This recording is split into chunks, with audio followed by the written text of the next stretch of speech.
Seminars in St. Petersburg and Moscow. Good to see old friends and nice to see a group of new comrades as well. I like these sessions to be about. It's a bit of an overlap with some of the stuff we did in St. Petersburg, but hopefully not too much to be not useful to those who were there. I don't view these as lectures, I view these as discussions I can talk about. And the last of them will organize the rest of the sessions. So it's both preliminary and organizational. The three things I want to talk about are on the outline that I scribbled out on my way over here and had Xeroxed the capitalized letters. I'm sorry for the handwriting. My students in England and America don't do much better with it, but some of us never learned how to write. Three questions. One is, what is liberty itself? And the second is, why is it good, if that's a separate question? And the third, on the back side, is, can there be something called a right to liberty? Those three questions, I think, will get us organized about the remainder of the class and give us also some useful background. The readings consist, as I can see most of you have, of these orange-colored materials. There's more in here than I actually could reasonably expect you to read. I view this partly as a source book, and one of the things I would like to do is simply point out to you, particularly on the American cases, which are quite long, what you might find of use when and if you get a chance to look at them or have an occasion to refer to them. The materials are organized roughly in the order in which I'm going to organize these discussions, as we'll see. Let me talk a little bit about the relation of liberty as such to the concerns of a seminar that's concerned in general about human rights. On the outline I have four things as to why you should care about liberty if you're interested in human rights. I'm just wandering through those. One starts with John Locke in 1660. When Locke organized himself to give lectures at Oxford in 1660, he told his students that the very idea of rights is itself, he said, a doctrine of freedom. That there's a connection between the concept of a right to anything, not just a right to liberty, but a right to anything, and liberty. Now, why would he think that something that is itself the subject of a right, at least according to the French and the Americans, right? Two great revolutions. They were fought for three great rights, one of each was supposed to be the right to liberty. But in addition to being a discrete right, liberty is thought to be something about the nature of all rights. All rights, in a sense, are doctrines of liberty. Any sense of what Locke had in mind? It's part of the idea of liberty. One way to view our seminar, if he's right, would be we're talking about all rights, not just the right to liberty. Yeah? As I understood, you are talking about the general right rights, but here's Locke's point. All rights, no matter what you claim a right to, all rights are in essence part of liberty. So not just the right to free speech, which is a particular liberty, but the right to be free of an unjust punishment, the right to a fair distributive share in the benefits of our social cooperation, distributive justice. The right to be free of delayed trial. All rights, he said, are part of liberty. Here's what he had in mind. His idea of rights was the Enlightenment idea juxtaposed against the older notion of duty-based moralities, particularly of the medieval times from St. Thomas Aquinas and others. What he saw was that rights give their holder an option to waive them or to assert them. And that's, he thought, a doctrine of freedom. The very idea of rights has within it, said Locke, the notion of liberty. Different than the medieval morality of natural law, which also had a notion of rights, but they were rights based on duties. What was fundamental were duties to God, to society. If you were the beneficiary of a duty, in a weak sense, you had a right. But Locke reversed it. Locke said there are duties that are based on rights, not just rights based on duties, and if the right is basic, if the right is what grounds the duty, the right holder can waive the right. And in that sense, the very idea of a basic right, a basic human right, something that you're free to waive, something you don't have to assert, is itself a doctrine of freedom. So one connection between liberty and rights as such is what's usually called the choice conception of rights. Namely, to have a right is to have a choice about whether it's exercised or not. And to have a choice is to be free to exercise such a choice, which is what gives post-Lockean Enlightenment human rights theory of morality much more a flavor of liberty than the kind of duty-based morality of, say, the Catholic Church or the Catholic tradition that preceded it by hundreds and hundreds of years. So that's one connection between liberty and rights in general. The second connection, as I put down on the outline, is that there is something called the right to liberty. There is supposed to be a right to liberty as such, as opposed to rights to particular liberties like free speech. And that's the discrete topic of the seminar. What would the content of a general right to liberty look like? That's not supposed to be some small part of a doctrine of human rights or a small part of a theory of a liberal state. Usually in political theory, people define liberal states in terms of their protection of two things, liberty and equality, the two values common to both the French and the American revolutions. So that liberty becomes the content of a right and not simply the character of all rights. There is, it is thought, a right to liberty, or so the American and the French revolutions thought. The last important connection is this one. I was reading on the plane over a brand new book that just came out from Oxford on the limits of criminalization. It's been noticed that the Anglo-American system has over-criminalized its society. There are about 7,500 things you can't do in the United Kingdom by virtue of the Penal Code.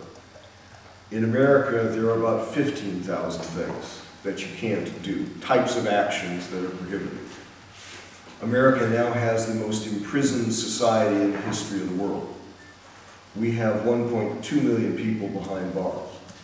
Everybody says that's too much criminal law, partly because of the war on drugs. Liberty, it is thought, is the best theoretical bulwark against criminal law reaching too far, there being too many crimes, and thus too many prisoners. It's not the only thing that liberty is good for, but one of the things liberty does is constrain the criminal law. And in that sense, it's of great topical importance. Anyway, that's why I want to talk about liberty. Let me go ahead and start on the first of the three things I want to talk about, which really starts with this classic essay by Isaiah Perlin on page 1 of your materials on two concepts of liberty, probably the most famous essay on liberty written since John Locke stopped writing, at least in English. He says in his very first sentence, to coerce a man, he says, is to deprive him of freedom, but he's worried that the word freedom means almost anything. Almost every moralist in human history has praised freedom. It's so porous, there's little interpretation that it can resist. Now, there is a problem about liberty, like all honorific terms in a language. It's so universally regarded as good, it gets appropriated to cover almost anything that somebody likes, in which event it loses its descriptive content. So the first thing I want to do is see if we can rescue it from that situation. What is it we mean by liberty is what Isaiah Berlin, in part, wants to talk about, and so do I. So I've asked this question: what is liberty? If any of you taught undergraduates in philosophy, You know that they love to get eloquent and profound when they ask what is questions like this. Have you ever heard a college sophomore discourse on what is truth, or what is love, or what is beauty? What is questions, as Herbert Hart used to say at Oxford, what is questions need a lot of work before you answer them, just to make clear what it is you're asking and why you want to know. So if you say something like, what is law, or what is liberty? What is it you're trying to bring out? I had three potential things that people, I think, generally ask and answer when they ask those questions on the outline. One is the least common, but nonetheless I'll mention it anyway. If somebody says, what is gold, maybe they literally don't know the class of things to which the word makes reference.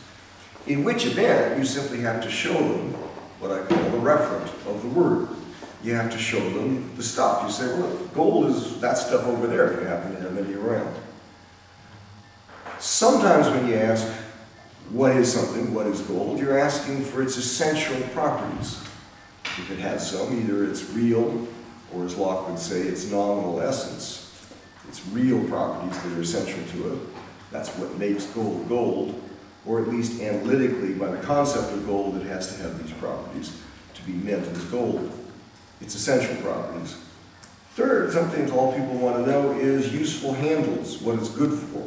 Its moral properties, its social properties. Gold is the most valuable commodity. Gold is what you make jewelry of, stuff like that. So, three sorts of answers. One is it picks out the discrete item. Two, it gives its essential nature. Or three, it lists some useful set of properties that call it to mind. So, suppose we ask them about liberty. What is liberty? Notice Isaiah Berlin spends a fair amount of time answering that question in my first sense. He wants to pick it out as different than equality, than democracy, than all the other good things there are, than justice, and so forth. This is on, and I'll refer to the pages that I put on there on page 3 of the materials. We're on the second column. He wants to say, you may give up your liberty for these other things, but be clear, they're very different. Different, say, than equality. Want to take a stab at it? What does he think, or what do you think? The difference is between, say, liberty and equality. Let's start with that one. The two great values of the French Revolution, liberté, égalité, or of the American Revolution, liberty, equality, and property. What's the difference?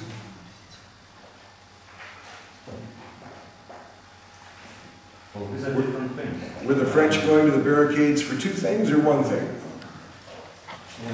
And freedom of a society, or if you like, a nation. Now, not so long ago, America had a president who spent a lot of his time over here in Europe, President Bush during his second term, giving what he called freedom speeches. He was lecturing the Europeans on the benefits of freedom. He was talking, I think, about free societies, i.e., what it means for a country to be free. You think that has to do with equality? I don't know what was Bush talking about, so I cannot agree. Well, that's okay. Most of us didn't understand what Bush was talking about much of the time. But if he was talking about a free society, on this view, he was talking a bit about the distribution in a society of liberties. Possibly. But isn't there a sense of, I mean, that's Berlin's point about free. It's used so often. Isn't it possible he was talking about a free society in the sense in which the Scots wanted to be free of the English? Namely, they just didn't want to be politically dominated. A free society is one where you rule yourself rather than ruled by a foreign power, in which event it's simply free in the sense of free of foreign coercion. It could be that way, but it could be also the way when, for example, there is a despot that gets over the society, and the society are slaves, and the only free person is the sovereign. Well, so that's it could be the case of unfree society too. No, that's a good point. Notice he discusses on page 5, second column, whether there's a connection between liberty in the sense he cares about and democracy. So he takes your hypothetical. Can you have a totalitarian society in terms of its mode of governance that's nonetheless protecting of liberty? Now, he thinks the answer to that question is yes. Indeed, it's a contingent question whether a free society in the sense of self-ruling people is a free society in his sense, which is protective of individual liberty from state coercion. Right? So he thinks there's no connection between democracy and freedom in his sense, liberty. In another sense, of course, it's called the liberty of the ancients. The liberty of the ancients was participation in the political system, what we would call democracy. But his sense of liberty isn't that at all. His sense of liberty is you could have no right of political participation. You could be in a complete totalitarian society. And yet it might be, turns out contingently, I don't think that's true, it might be, though, true, that it protects individual liberty fiercely. You could have a strongly libertarian emperor. I see that Otto Habsburg died over the weekend. Had he ever gotten his throne on the Austro-Hungarian Empire, he could have been an autocratic Habsburg caring deeply about the liberty of the Lemberg citizens. I was astonished to take Lufthansa and see that they still call Lviv Lemberg on the border. But nonetheless, you could have an autocratic society that protects liberty in his sense. So notice he's distinguishing liberty not just from equality, but from other popular senses of liberty, like the liberty of the ancients, the right of political participation or democracy, saying there's only a contingent connection, if any connection, between liberty in the sense he cares about and liberty in the sense often used of self-rule. Now, I actually think the liberty of a society is interpretable in a way that would make it just something using his sense of the word. You might mean by a free society, a society that protects individual liberty in his sense, in which event then we just have one sense of the word that we're talking about, and the liberty of a society is piggybacked on the liberty of an individual. Namely, a free society is a society that respects the right of liberty of its citizens. Perfectly good usage of the word. Notice Berlin says there's 200 senses of the word liberty in English. That's too many, surely not. I'd like to see 200. But it does have, we've already seen, 2 or 3 different senses. So one has to disambiguate, as the grammarians say, disambiguate the word to see what it picks out, which is what we're doing. Go back to liberty and equality. I think you're exactly right, 2 different things. As Berlin says, if you have a right, say, to a certain liberty, say a right of free speech, you have that irrespective of how other people are treated. Whereas equality is always comparative between persons. If you have a right of free speech, and I'm a citizen just like you, then I have a right of free speech by virtue of equality. I have a right to be treated like you if there's no morally relevant difference between us, the right of equality. But notice my right to speak freely, if it's based on equality, depends on somebody else already having granted that right. Whereas the right of liberty itself is irrespective of how other people are treated. It's not comparative. If you have a basic human right to free speech, then it doesn't matter that other people either do or do not have that right. It matters substantively for your right to free speech that you have it, irrespective of what others have. Liberty and equality are quite different. Here's a tricky one. He says on page 5 that privacy is related to liberty. Is privacy the same thing as liberty? If I have a right to privacy, is that the same thing as having a right to liberty? Are those 2 values that are the same? Well, I think these values partly overlap. Privacy is reason not to be interfered with. No one can come into my home without without an order. Yes, there can be no search and seizure, for example. This is privacy. Well, and we can say that it is, partly it is a freedom. Well, freedom and privacy may overlap. It sounded like they were mostly different. I am curious why the overlap. You gave the search and seizure. We each, in America under our Fourth Amendment, have a right against unreasonable searches and seizures. So it protects us in a certain area. Now, it's not like property. It's not a right of property, privacy. So it's not simply we have the right to undisputed dominion over this area. That's property. Privacy seems to be something else. Ruth Gavison at Hebrew University has a classic. She wrote her doctor's thesis at Oxford on privacy. She said if you look at what privacy is, it's a concern about other people having information about you. What's private is what other people don't know. Other people paying attention to you, looking at you, for example. If they can't see you, you've got privacy. And other people having access to you, i.e. having the ability to gain information or to look at you. A threefold analysis of privacy. Privacy has to do with keeping people out of finding out about you. Information, attention, access. That's a pretty good start on what privacy is. Liberty doesn't seem to have either that area connotation about the home being the place, or the concern about what it is about privacy, namely keeping secret what you're doing in your home, that privacy has. But you said there's an overlap. Why do you think there's an overlap? Well, now it seems to me not so obvious. Well, but you're not the only one to think there's an overlap. The cases we're going to talk about tomorrow use liberty and privacy back and forth. And the U.S. Supreme Court has often said liberty is partly privacy and partly freedom of decision. So lots of people think there's some relationship, some overlap, as you put it.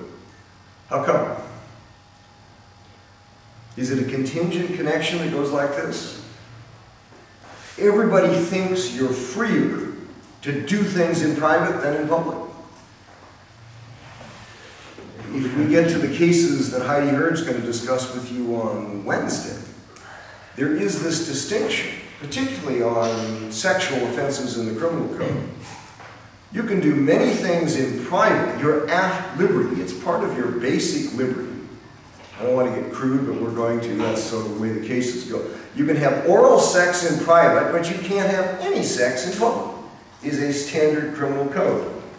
In which event, notice the connection is that what should be private also might be what enhances the scope of things you can do, liberty. They aren't the same thing. That's important. Something the Supreme Court had to take in the United States years to find out. But there does seem to me this overlap. So on the outline, I'm down here on, if you're looking, Roman 2c1, picking out liberty as against equality, democracy, privacy. Pretty obvious it also picks out different things. It's not utility and it's not happiness, two other things that Isaiah Berlin mentions on page 3. Happiness is really good too, but that doesn't mean it's liberty. It may mean liberty makes you happy. It may mean liberty doesn't make you happy. Maybe you like to be told what to do. That's possible. But in any event, those are different things. Happiness and utility more generally just isn't the same as liberty at all. So that's to say what liberty isn't. Most of Berlin's essay is to say what liberty is. What are its essential properties? What are its contingent features that seem to make it worth caring about, right? So, the basic distinction he draws is between positive and negative liberty. Let's see if we can understand that one. What his essay is so famous for is this notion there are two notions of liberty that compete with each other in political philosophy in the West. And they always have been there, he thought. He didn't discover them. He said he didn't create them, he discovered them. Positive and negative liberty. He starts on my page 1, bottom of that, talking about the negative sense, which is the area within which we should be left to do what we're able to do without the interference of other people. Absence of the restraint by others. The second, he says, top of the next page, first column, page 2, called the positive sense, involved in answer to the question, who or what is the source of interference that can determine someone to do or be a certain thing. So negative liberty as a first cut, as we say, absence of the restraint of others. Positive liberty has something to do with being the source of one's own actions, is the way that he puts it.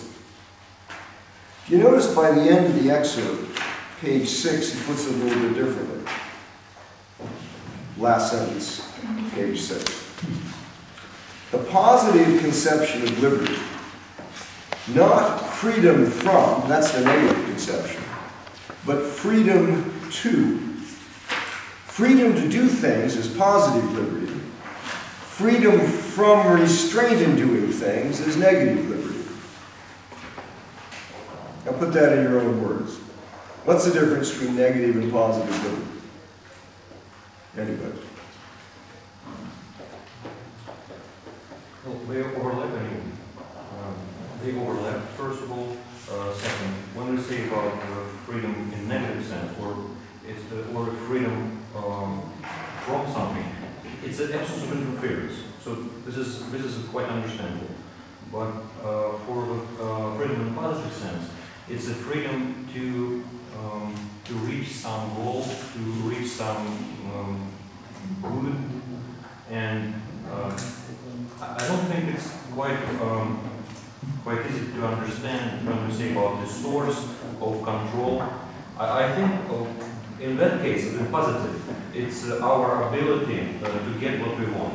Right, perfect. But when we say the question about the source of control, for me it's not quite understandable. Maybe could you clarify what that means, source of control or interference? Yeah, no, I agree with you. I don't think Determination factor. the source thing isn't the best way to put it. The way you just put it before I thought was excellent. Negative liberty is the absence of constraint. It's negative because it's an absence. It's the hole in the donut, not the donut. It's something that isn't there. It's the absence of restraint is negative liberty, as he says. Positive liberty, leave source out for a minute, come back to it. Positive liberty is the ability. It's the, as he puts it, freedom to do things. Freedom in the sense of you actually can, in English, you have the power, you have the ability. In that sense, you are the source of your own actions because you're able to do them. You have that power. But source is misleading. The trick is to see that the positive liberty is an actual ability to do things. In that, if you get those two senses, you then see the debate between standard liberals in Western political philosophy and their critics, who are more radical left in the traditional way, leftists with regard to liberty. Namely, negative liberty is simply the state getting out of your way. Positive liberty is actually having the resources to do things. It's to have an opportunity set, as the economists say, that's bigger. You can do more things. Negative liberty is one way in which you might lack positive liberty. But the left critique of liberal notions of negative liberty is it's not really worth anything itself. What's worth something is an actual ability to do the work that you want, achieve the goals that you want, etc. Positive liberty is something that's an overall ability where you are the source, if you like, of succeeding in your own goals. Negative liberty is simply one of the things that can get in your way. Negative liberty is an absence of restraint. Yeah? I want to ask a question. The classic approach is that positive liberty is one, it's about the behavior of the state. In negative rights or liberty, the state should refrain from doing something. In positive right or liberty, the state should do something in order to provide and maintain this liberty. But if we are talking about the source of liberty, in classification of positive and negative liberty, doesn't make any difference. A different type of classification. No, classification is the same, but different types of approach. That's what we are talking about right now. I mean, the source of liberty doesn't make any difference. That's why I tried to get away from source as being the distinction.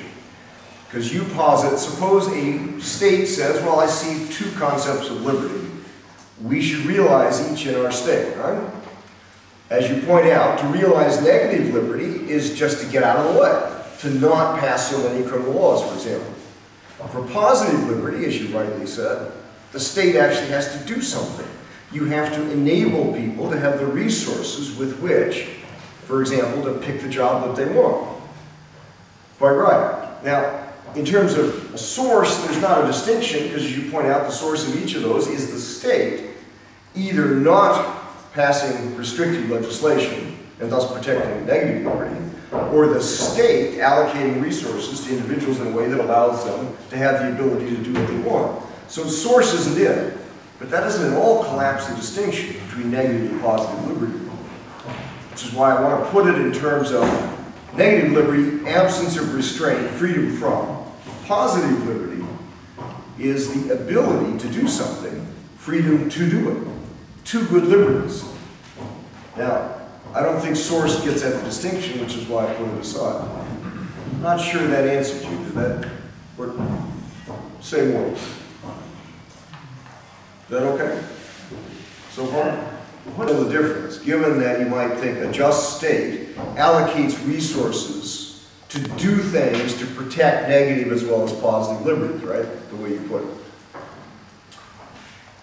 One of the aspects of negative liberties is that they're protected by a duty on the part of whoever is the duty holder, in this case the state, not to violate them. How do you not violate a negative liberty? It's by an omission. You don't pass legislation. Now, it's true, the only rights violators are not the state. There are also other people. Torture. If a state doesn't torture, it therefore protects your negative liberty by that absence. But if other people violate your rights, you might say, but the state has some obligation to spend resources to prevent them from doing rights violations. That could be true too. It's not, however, the state who's doing it. It's still true. The state satisfies its correlative duty, as Hofeld would say. Its correlative duty is satisfied by not torturing itself. It may, in addition, have a positive duty to prevent other people from torturing, but that doesn't elide the distinction between negative and positive liberty. Even if there are positive duties to protect negative liberties, still, conceptually, they're negative in the sense that the correlative duty of the person who's to protect the right directly is not to do something rather than to do something. I think that distinction survives that insight about how the state should allocate resources to protect negative rights sometimes and not just positive rights. That could well be true, but the conceptual distinction is still around. Now, why do I care so much? Because the same reason Isaiah Berlin cares. However much you extol constitutions like that of the old Soviet Union that protected many positive liberties, the right to work and so forth, there's nothing puny, shabby, or to be disregarded about protecting negative liberty as a separate value. Negative liberty, he wants to say, conceptually needs to be separated out so we can then assess what he thinks to be its enormous value. This is the next question I want to get to. Before I do that, we need to parse out, as he does, a bit more about negative liberty in terms of its nature. He has a lovely quote, I think it's from Rousseau, with regard to what we resent isn't so much the handicaps of nature as the impediments put by other people. This is my little flowchart on the middle of the outline about liberty. As Berlin analyzes negative liberty, notice we start out with liberty having two senses, positive or negative. He sees there are non-human interferences, the absence of which you might also think is good, and there are human restraints, but that negative liberty as a political right is just against human constraints. This is the quote from Rousseau about why we care so much about other people depriving of opportunity more than we do about nature. whether Rousseau is right or not, I don't care. For clarity, it is the case that negative liberty is about human restraint of other humans' opportunity sets, as opposed to all the other ways in which we are restrained. I can't jump 10 feet. No one's restraining me, I just can't do it. If you hold me down, Rousseau, now I'm unhappy. Now you're restraining me from doing something that I want to do rather than simple nature. If you look at human restraints, think of the difference between physical restraints, where you're locked up. Threats, i.e. coercion, where you're not locked up, but somebody says conditionally, if you do X, then something bad will happen to you. And lastly, very tempting, or some people think of as coercive offers. I offer you my kidney, or in a famous American case, I offer you my bone marrow when I'm the only person with DNA that can help you. But you'll have to pay me about $100,000 for it. What's the difference between what is coercive, a threat, and what's an offer? If I offer you a bone marrow transplant that you desperately need to stay alive for $100,000, is that an offer or a threat? Or have I threatened not to give you something you desperately need unless you pay me $100,000? You have this problem in discussing what liberty is, of distinguishing between two kinds of restraints, physical and coercive, versus one kind of thing which isn't supposed to take away your liberty, it's supposed to enhance it. An offer, if it's truly an offer, increases your opportunity set rather than decreases it. You first have to get clear what's the difference between an offer and a threat. In my bone marrow case, is that an offer or a threat? You desperately want to make it for your child. You desperately want a bone marrow transplant. Your child's going to die. I offer you a bone marrow transplant for a very large sum of money. I use the word offer. I could use the word threat. I could say, look, your kid's going to die unless you pay me $100,000. And I threaten you. I will not allow that operation to go forward. So it's not in the use of the word offer or threat in English or any other language. It's not a threat. It's an offer. How come? Do I feel, does the person who really needs the bone marrow transplant for their child feel coerced? Linguistically, it's an offer in its linguistic form. But what if he uses the word threat? I threaten. But it also could be a threat because of your criteria you use. Because you say if we do not accept that offer, we lose our opportunities, we lose our goods. So it could be both, or an offer and a threat. Why do we need to divide them in that case? Well, because liberty is supposed to depend on absence of coercion. We better figure out what coercion is, or we don't know what liberty is. And if coercion is the same as an offer, then I think we're in trouble. Yeah.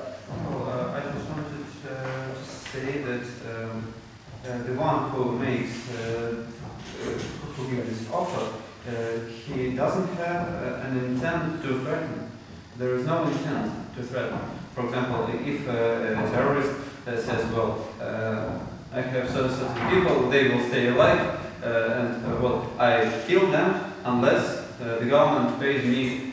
Well, he tries to threaten, and this is well a form, and it is well essentially it is a threat.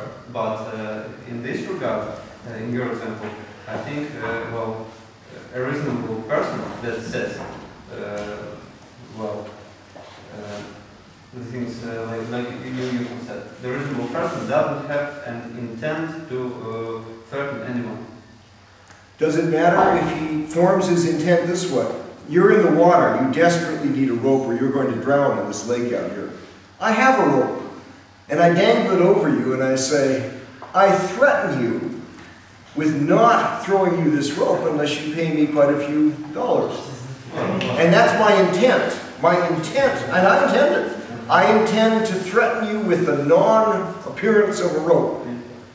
I mean, instrument is something that I have, and someone want to deprive me from having it. Something in my possession. In In case of rope or in case of kidney, I don't have it. It's not mine. I don't have a legitimate right to have it in my possession. That's why it cannot be threat, but it's just an offer. So that there's a baseline notion between the threat-offer distinction. If I'm entitled to it, then when you say you won't give it to me, I'm threatening, or you're threatening. Whereas if I'm not entitled to it, then I am increasing your possibilities, your opportunities, in which event it's an offer. You may experience it as very coercive because it's something you want very, very much. But the usual analysis of the distinction about the difference between coercive threats and offers is not how it feels to the recipient. It's rather the baseline. To what is the recipient already entitled? And if the threat/offer is to withdraw that to which they have a right, now it's a threat. Whereas if it's an offer to give them something to which they have yet no right, now it's an offer. So suppose you're in the water and the person dangling the rope isn't me, but actually the lifeguard who has an obligation to save you. If he threatens not to save you, that's a threat. You're entitled to his lifeguarding. And so the very same act becomes a threat. It depends on the baseline of your entitlements. And that's not a vague by degree line, but you do need that line to draw the distinction between coercion by the state and an offer by the state. Now in American constitutional law, when we're teaching constitutional law, it's the difference between the way in which the federal government can buy compliance, i.e. it offers money, it's called conditional spending. And it's a traditional way for our government to expand its powers beyond what it can coerce. It can't coerce it because it's outside of its enumerated powers, but it can make offers to its citizens or its state governments that are conditional offers saying, well, if you want more highway funds, you have to lower or raise your drinking age for teenagers, for example. It's a way of expanding state power because it's an offer, not a threat. That distinction is absolutely essential to Berlin's notion of liberty or to the notion of liberty itself. Negative liberty is the absence of threats, not the absence of offers. Offers, however coercive they feel, increase the things you can do. If I offer you a bone marrow transplant when you did not have an entitlement to one, your opportunity set is now larger. You now have the opportunity to do what you could do before, which is die. Now you have the opportunity to live if you pay me some money. You had everything you had before, and now you have one opportunity besides, namely an opportunity to have a transplant and to actually live. Those are now an increase in opportunity. So the threat-offer distinction, I think, is crucial, but it's not one that's hard to articulate. It is in terms of a baseline of entitlements. Yeah. But there is another problem. So, from philosophical or from ethical point of view, this man with the rope, does he have the obligation to save the life of this man in the water? So this is the problem. If he doesn't have this obligation, then there is no threat, and this man has no right. Yeah, exactly right. And of course, people differ about whether you have an obligation in this situation. People who are usually called libertarians in American political philosophy assume the answer is no. Your obligations are not to hurt him negatively, but your obligations are not to save him. If that's your view, then offering the rope is truly an offer. But as you point out, if the view is rather, you have a universal duty to save, when you can do so at no risk or expense to yourself, then he is entitled to your opportunity, to your efforts. And as you point out, then it becomes a threat to withhold that to which he's entitled. It doesn't change the dependence of liberty on the distinction between threats and offers, but of course it does involve the baseline that determines whether something's a threat or an offer. Quite right. Yeah. I like what you're talking about, but either right or wrong, that we have a duty to save others. I don't regard that as a matter of convention. How do we decide it's right or wrong? You're saying we're supposed to appeal to the law of the state, but as a legislature is supposed to establish that point, establish what is supposed to be right, what is supposed to be wrong or a duty. So we have to find criteria that are not some else criteria. And in our discussion, I do not see that criteria. Could you establish it, or is it conventional? It's not conventional, but you're quite right. If we're leave the law out for a minute, if we're just doing morality, then the question is to establish the baseline of entitlement, which is the only meaningful way to distinguish threats from offers, which is the only way to give a line to liberty, is to figure out what are the entitlements. Now, you can't ask me for that because that's all of morality. All the things you're morally entitled to sets the baseline, whatever they are. Now, I don't think that's conventional. Now, the same is true about law. But the law of many societies, take the French. The famous non-rescue was on the Normandy beach, where this mother saw her son trapped below Mont Saint-Michel with the giant 70-foot tides. And she ran down to help him, and she drowned in the attempt to save her son. And the French tourists sitting up on the castle had never called the gendarmes. They simply had said, one of them said to the other, I got the whole thing on videotape, i.e. they were videotaping this mother drowning trying to save her kid rather than doing anything to help. Did that violate French law? The answer is no. In which event, any kind of gesture they made, offer/threatening to help, would have been an offer, legally, because of that entitlement. So the law can be just as clear as morality in setting these entitlements. And then you can distinguish between a threat and an offer. Right, another case about the economical distribution of goods, the Marxist or socialist case. Could we say that the behavior of some class, economical class, exploitation of other people, is a coercion, according to Berlin? I don't quite understand the Berlin. That's I think the benefit of the threat-offer distinction. Exploitation well covers my offer to give you a bone marrow transplant that you desperately need, and I will extract as much money from you as I can, which is a lot. That is a kind of exploitation, right? It's still an offer. It's still an offer because they do not have obligation to distribute goods in a certain way or do not exploit. Is that? That's right.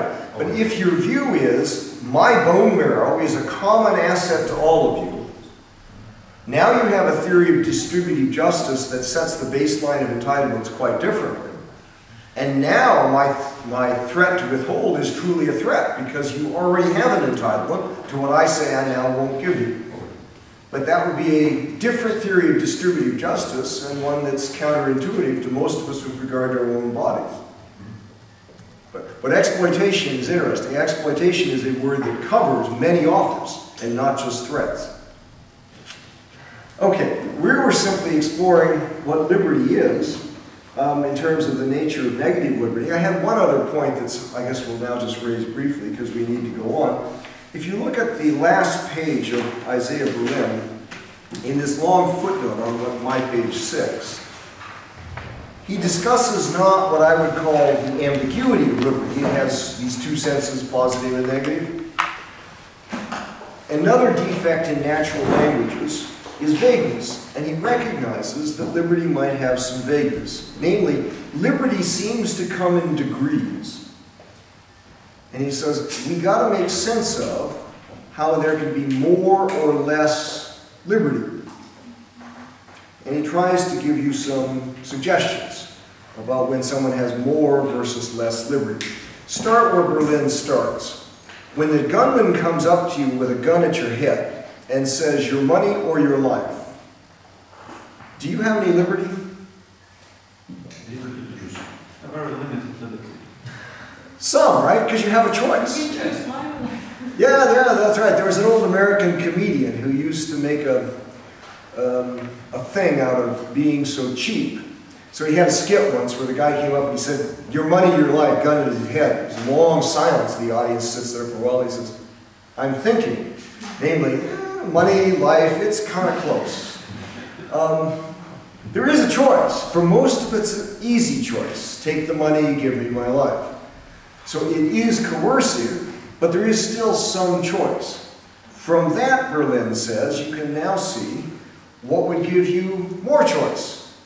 Would be, first thing, more alternatives. These are pretty limited. I have to either give you something which I like a lot, which is my wallet, or something I like even more, which is my life. What if I have a third option? I don't have to give you either one. That would be great. So the first thing he says down here in his sub A in the footnote is, how many possibilities are open to me? The degrees of liberty I have depend on how many possibilities. But of course, secondly, how possible are they? He says in B, how easily actualized are these possibilities? Does it cost me much? Are they cheap possibilities or expensive possibilities?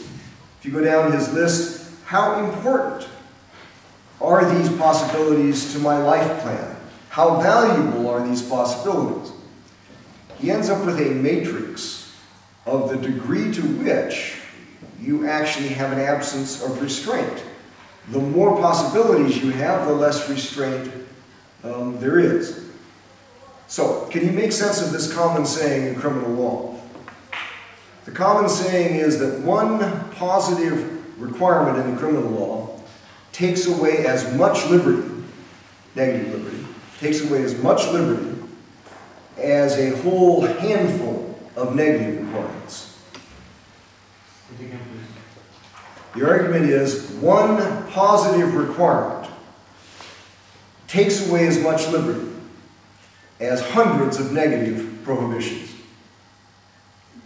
Thought to justify the Anglo-American criminal law distinction between positive and negative duties. We have thousands of negative duties, not so many positive duties, because we're a libertarian society. A negative prohibition takes away a lot less liberty than a positive requirement in the law. Does that make any sense in light of this calculus from Berlin?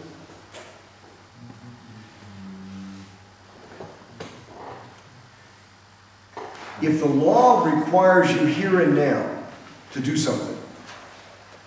He's actually saying that the boundaries of our freedom, of our choices are relative.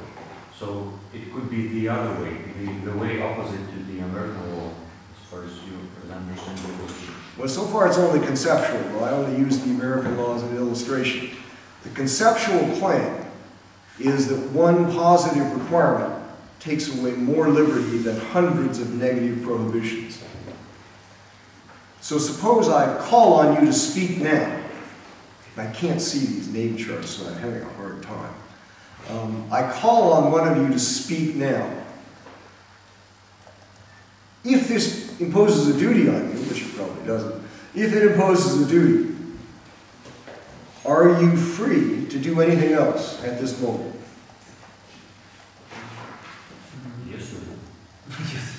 It depends if you can multitask, right? But if you're responding to the question, it takes away your ability to make some notes, do what some of our students do, which is play video games on their computers. It takes away your ability to do a whole bunch of other things. The argument is that's like many negative prohibitions. A positive requirement, here and now to do action A, is like a negative requirement not to do B, C, D, E, F, G, all the actions you can't do while you're doing action A. That at least is the argument about the degrees of liberty taken away by positive versus negative. That's the kind of an analysis that Berlin wants to make possible conceptually by saying we can quantify freedom, we can quantify degrees of negative freedom by the degree of restraint itself quantified, by the degree of opportunities left open to you, alternatives as you put it, and how actualizable they are, how costly, how important, and the like. So does he agree with that? No, this is just me. That was simply an illustration of where many people, not Berlin, want to make sense of talking about degrees of freedom. I'm going to leave the conceptual question and talk about the moral question. Once you separate, as does Berlin, negative liberty and the tradition from which he speaks, negative liberty from the positive ability to achieve what you want, positive liberty. What's the value of negative liberty? Start with Berlin again. He discusses John Stuart Mill, whose famous essay on liberty is about as definitive as John Locke in the Western tradition about liberty. And he says Mill has two different sorts of arguments. This is on pages 4 and 5 in the last column of 4, first column of 5. Mill has two different sorts of arguments. One of them is, first column on page 5, one of them is, first paragraph, first full paragraph, all coercion is bad as such, and therefore all non-interference, which is the opposite coercion, is good as such, although it's not the only good thing. This is the negative conception of liberty in its classic form. Is Berlin attributing to Mill the following view? And is it plausible? Negative liberty is an intrinsic good. Everybody thinks there are intrinsic goods. So do you. You can't help it. Most of the goods in this world may be instrumental goods, but something has to be intrinsic goods, otherwise instrumental goods would have no goods to be instrumental to. So everybody has a theory. Now, John Finnis's book, Natural Law, Natural Rights, 1980, says there's 7 good things. That takes guts, right? There's only 7 good, intrinsically good things. I don't know how many intrinsically good things there are. Mill, of course, was committed to being only one intrinsically good thing. He's a utilitarian, namely human happiness, or his predecessor, Bentham, human pleasure. Everybody has a theory of the intrinsic good. Is Berlin thinking that the absence of state coercion is an intrinsic good? Is it intrinsically good that the state leave you alone? No. If it is, you don't have to say what it's good for. You just say it's good. But is that plausible?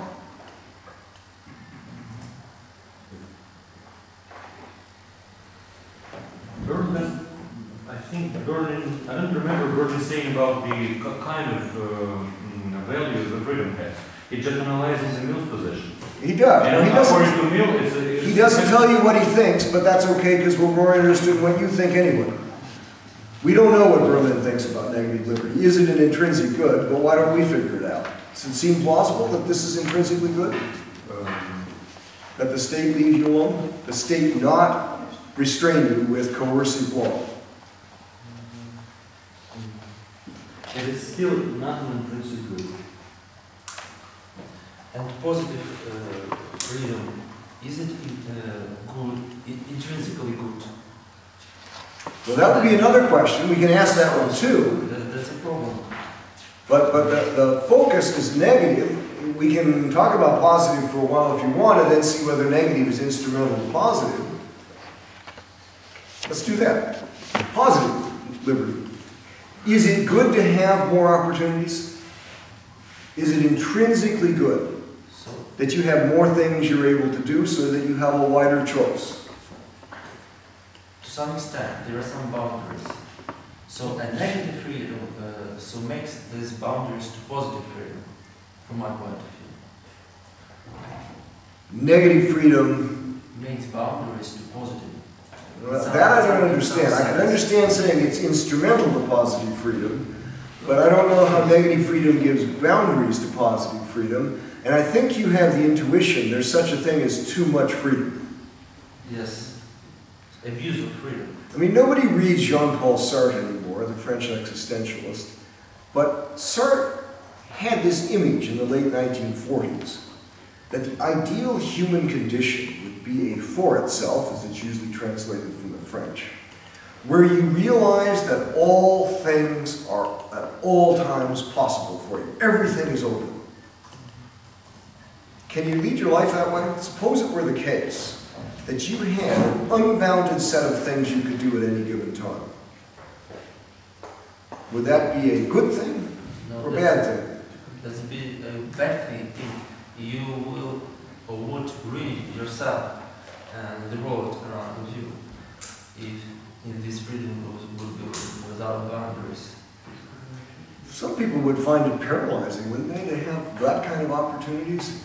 I mean, maybe we're blessed in having limited capacities to only do a few things. Some of us are only good at one thing, for example. What if you had the opportunity to do everything? You know, you could win an Olympic gold medal in bobsledding, you could become a prime minister, you could do X, Y, and Z. Would you like us to agree with that? Would you like us to say yes? No, I'd like you to say what you think. Maybe that's your ideal.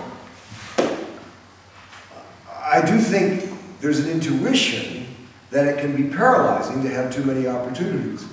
And of course, tradition-minded societies think that with vengeance. They think tradition bounds human choice in a way that makes it manageable. But now all of that's about positive liberty. I started with negative liberty. Is the absence of state coercion something that you should say is intrinsically good? It's right up there with justice, with what you want out of the state. Namely, the state that governs best is the state that governs least, intrinsically. Is that an intrinsic good for human beings, or is it only instrumentally so?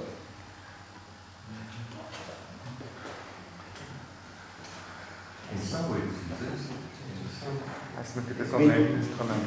you people are all in the business of coercive law. Anyone who thinks that negative liberty is intrinsically good has to think that what you're concerned with is intrinsically bad, right? Namely, coercive law, as such, is a bad thing. no, it's not. You're in a bad profession. It's not correct according to Berlin. Because, for example, he means integrity, love of truth, fear of individualism, and so on. As a values that could be better reached in a totalitarian or military society.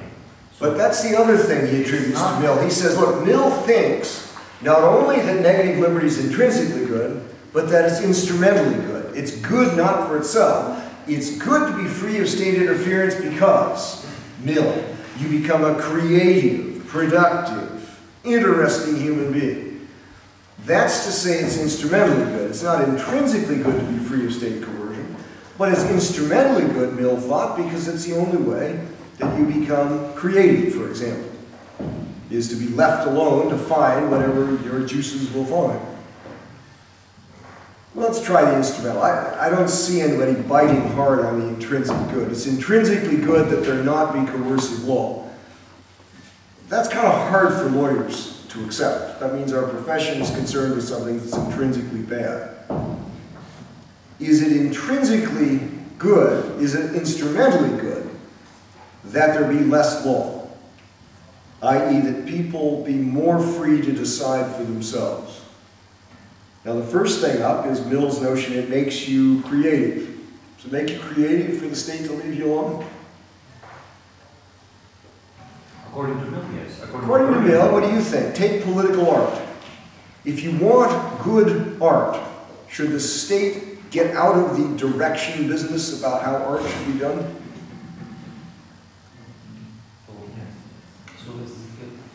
It could be different. It could be different because, well, for example, some major pieces of medieval culture, medieval art was within the Catholic Church, for example, and as a critic of Catholic tradition. So it could be both ways. And he confuses these two things. It depends from society. Yeah. It depends from The history. state should not intervene in anything. Why? No, It's about creativity. it depends on the case. State control is, It depends on the case. nonsense Some in this cases. situation. It's An illustration that hardly makes the general point whether or not negative liberty is in general instrumental to creativity.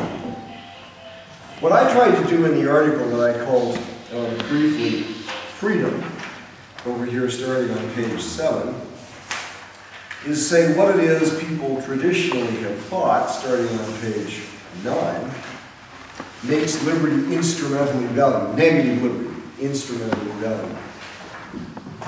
One is something we just discussed. Namely, it looks of value to positive liberty because one of the ways in which you could lack the ability to do something is for the state to coerce you out of it. Coercive laws always take away opportunities. And if opportunities in general are good, then one reason to value negative liberty instrumentally is because you value positive liberty intrinsically. There are the limits we were talking about positive liberty. Unbounded positive liberty is not an obvious good, but maybe there's a range where some of it is, and negative liberty gets in its way. Take number 2 and 3 on the list on page 9, which I think are more interesting. I call them Millian and Kantian autonomy. And those aren't just my labels, I think that's pretty much the Western standard labeling. Mill and Kant had very different notions of autonomy. Neither one of them equate autonomy with liberty. Two different things, which is why if you say negative liberty is good for autonomy, you're making an instrumental argument, not an argument about intrinsic goodness. Autonomy is different than liberty. Mill's notion of autonomy, different than Kant's, so we end up with two different instrumental arguments. See what you think of both of them. Mill's notion of autonomy is this one. An autonomous choice is one that is simply free of the constraints of others. It's your choice, you are the agent. At one point on Liberty, Mill compares human beings who are indoctrinated by their parents, or their church, or their government, into a rigid set of beliefs. He says those people are not worth more than, his comparison, a steam engine. They are just machines. They have simply taken in what they've been given without any kind of modification. And he said they're not worth anything. People become worth something. Their choices are worthy of state protection only when they have a hand in the development of those choices. And the only way they can have a hand, this is his instrumental argument about creativity, the only way they can have a hand is if the state leaves them alone. The state, as well as the church and their parents, have to give them enough freedom for them to develop autonomous choices, choices that make them an agent worthy of respect. Millian autonomy is simply the conditions of free choice that make human choice worthwhile at all. It's so interesting that Kant had a very different notion of autonomy. He wasn't concerned at all about the way in which people might be indoctrinated and in that sense not free and autonomous. He was concerned with people acting for right reasons. His ethical duties, as opposed to juridical duties, were aimed at the reasons for which people acted more than the actions themselves. So that your categorical imperative was to do action A for reason R, not just to do action A. The reasons for which people did their actions, as he says at one point, at the beginning of the groundwork, is the locus of value for human beings. So take his example about charitable giving. Kantian autonomy needs negative liberty because if the state coerces you to give, then although you've given money to the poor, you've done the action, action A, you haven't probably done it for the right reason. Charitable giving, Kant, charitable giving is valuable because of the motive of benevolence with which it's done, not simply because you gave money from you who has more to someone who has less.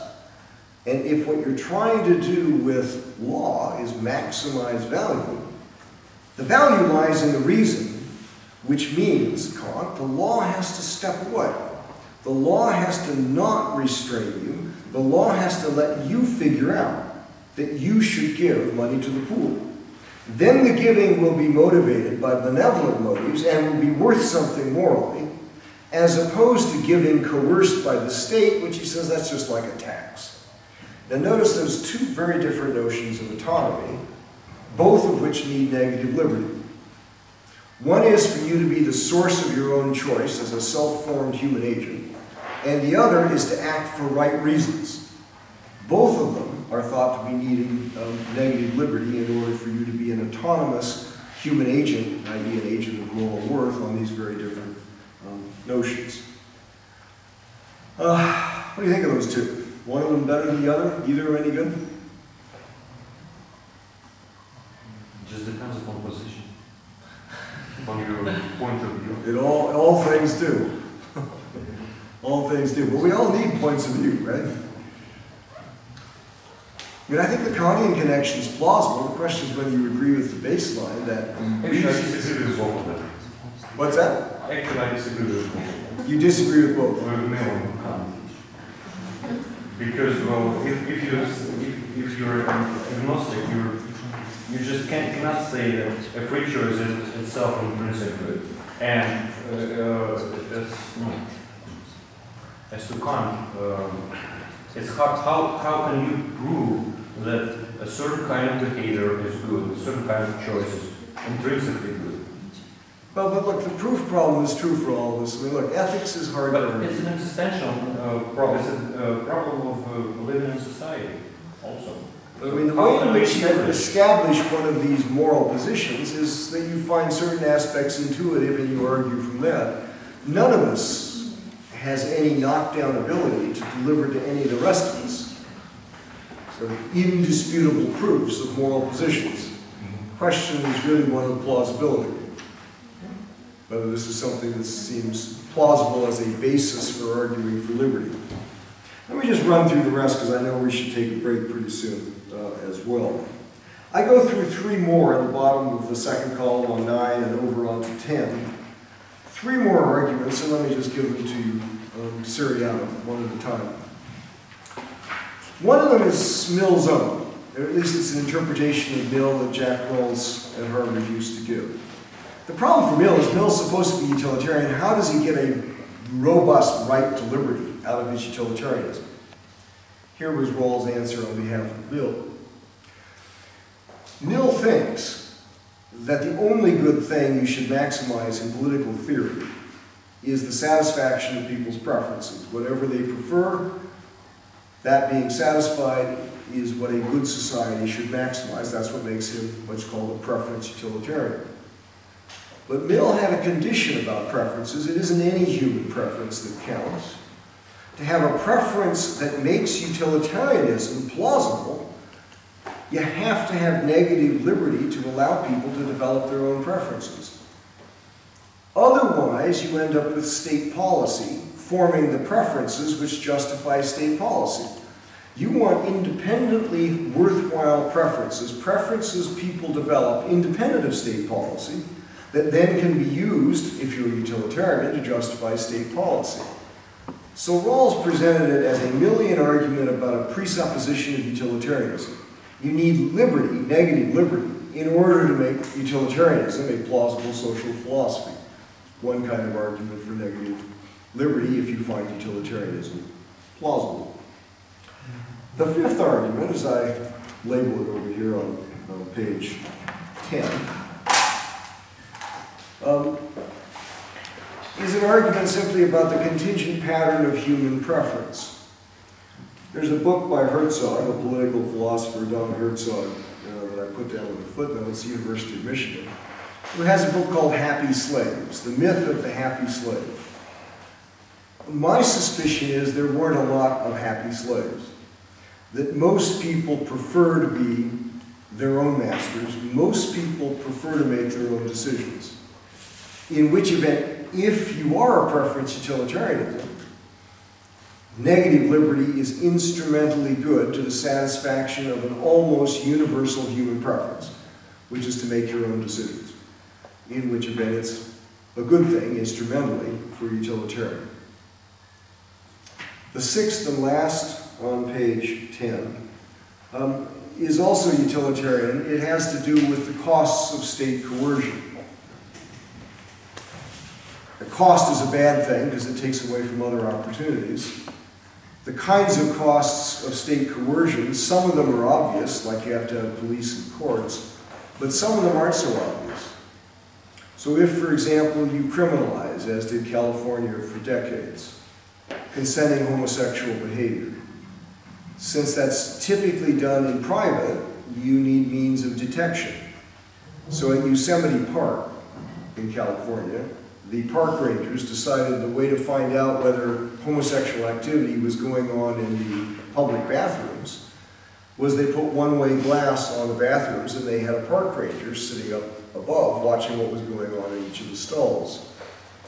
Now, not only did it cost money to pay the park ranger, but the cost to the privacy of everybody is a cost to be reckoned with having a law against homosexual behavior. If you're really going to enforce it, it doesn't just cost money, it also costs something of value, namely the privacy of people as they use the public restrooms is a cost given up in this mode of enforcement.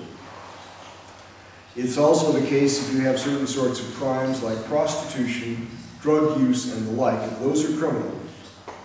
Given the fact of human motivation, every society will have that behavior despite its criminalization.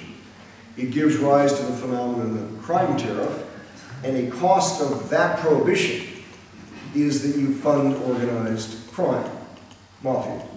You fund them by virtue of criminalizing behavior and therefore artificially restricting the supply for something about which you cannot control the demand. And the result is that you get monopolistic prices that brings in basically criminal elements who are willing to be criminal, and you've ended up making your society worse by criminalizing these kinds of behaviors. So there's costs of criminalization, which are reasons not to criminalize, i.e. reasons in favor of negative liberty. Let me just ask you then one last question before we take, I gather, a short break. It's a question that comes out of Isaiah Berlin. If you have some such set of values making negative liberty either intrinsically valuable or, more plausibly, I think, instrumentally valuable, how valuable is it vis-a-vis other things? He says, Berlin, if you don't have any boots, you probably don't care much about Shakespeare, which I know that you people care a lot about because you've been talking about Shakespeare. Anatole France's critique of French liberalism. You know, if you don't have any money, you don't care much about liberty, you really rather have something to eat. Does that show that liberty is not of value, or that it's not as valuable as other things? The leading liberal theorist in America, John Rawls, put it this way: all it shows is there's a presupposition for liberty being valuable. Rawls started his major first book, A Theory of Justice, this way. This is a book, he said, of a just society with certain material conditions being satisfied. If you don't have those, then you'll give up lots of things. I started teaching this seminar, this kind of seminar, 20 years ago for the German government in an old Habsburg palace south of Budapest. We called it Raising Rights Consciousness. I remember my students, some of them who were from the Ukraine, gave up not just liberty, they said, look, equality. Equality is really good, but as opposed to an exactly equal division of a very small pie, they said, we'd really rather have an unequal division of a much larger pie. And incidentally, they said the division wasn't all that equal under the old communist regime anyway.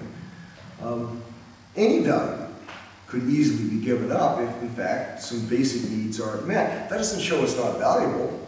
The entire Western tradition of equality, democracy, liberty, particular liberties, they may indeed have a presupposition of material well-being. Rawls's point.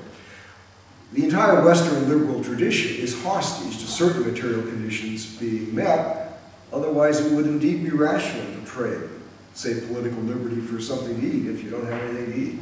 That doesn't show it's not worth a lot. Once the conditions are met, Rawls said, liberty has a priority over material well-being. Indeed, in Rawls's view, liberty is prior along with equality, the two values distinctive of a liberal state, are something you shouldn't trade off against utility. But that's only if you've reached a certain level of material well-being. So there's the trade-off point, which only proves perhaps there's a bounded set of conditions to liberty like every other value in Western liberal traditions. It doesn't show that it's not extremely valuable. Did we want to break for a while?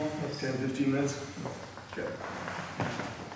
На территории которой находится Палестина, или с Англией, потом под протекторатом которой находится Палестина уже после Первой мировой войны, возникает социалистический сионизм.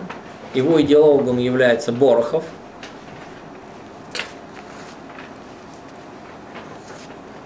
Борохов. И тут, конечно, на начальном этапе возникновения социалистического сионизма у них есть некие проблемы. Потому что классический социализм вообще борется с национализмом. И как совместить, в общем-то, национализм, чем являются сионисты, сионистское движение, собственно, с социализмом. Соединяют следующим образом. Значит, идеологи социалистического сионизма утверждают о том, что евреи, они как бы являются странной нацией, когда живут в рассеянии, когда живут в диаспоре. Потому что, в отличие от тех народов, у которых есть свое государство, у евреев практически нет своего пролетариата. У них есть большой слой мелких ремесленников, торговцев в разнос, коммерсантов. То есть такой вот как бы не очень богатого среднего класса, назовем это так. Или очень крупные предприниматели. Но нету рабочего класса. И поэтому евреи, как нация, как народ, не могут в диаспоре развиваться правильно, не могут пройти все стадии, которые предписываются социалистической теорией. И для того, чтобы они развивались вот не как такие, вот, скажем, национальные уроды, в отличие от всех других европейских наций, у них должна появиться своя земля, свое государство. И именно внутри этого государства они пройдут все те стадии, которые проходит любой другой европейский народ в рамках своего государства, стадии социалистического развития. И именно этим обосновывается появление, собственно, еврейского государства и необходимость появления такого еврейского государства.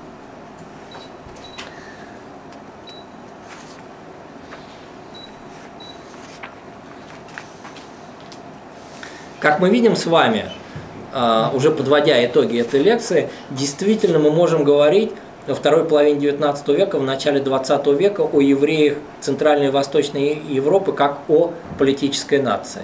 Это не только проникновение евреев в общеевропейскую политику, но это также дифференциация внутри еврейства по тем или иным политическим признакам и поиск решения еврейского вопроса на идеологических основаниях и путем формирования политических партий на еврейской улице. Именно поэтому мы можем говорить с вами о том, что евреи вот во второй половине 19 века становятся, собственно, политической нацией. И, кроме того, борьба с внешними силами, в данном случае таким внешним раздражителем является появление современного антисемитизма и все, что с ним связано, все их последствия, которые с ними связаны. Кроме того, изменение вообще структуры еврейской общины, которая во многом была характерна именно как раз для центральноевропейского еврейства, в меньшей степени было характерно для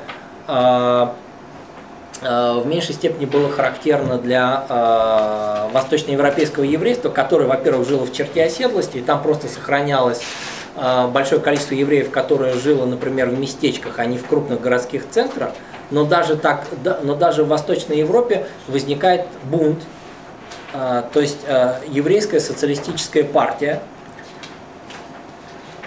которая видит своей целью пропаганду социалистических идей среди евреев рабочих.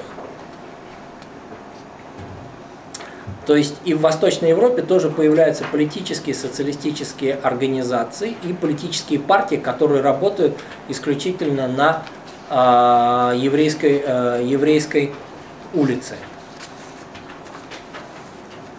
Ну, вроде все, что я вам хотел сказать на этом. Очень много. Так у Бунда там же основная идея там другая потом проявится.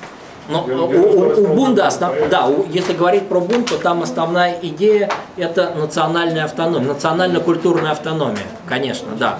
Безусловно. То есть это нахождение в той же... Они не сионисты, безусловно.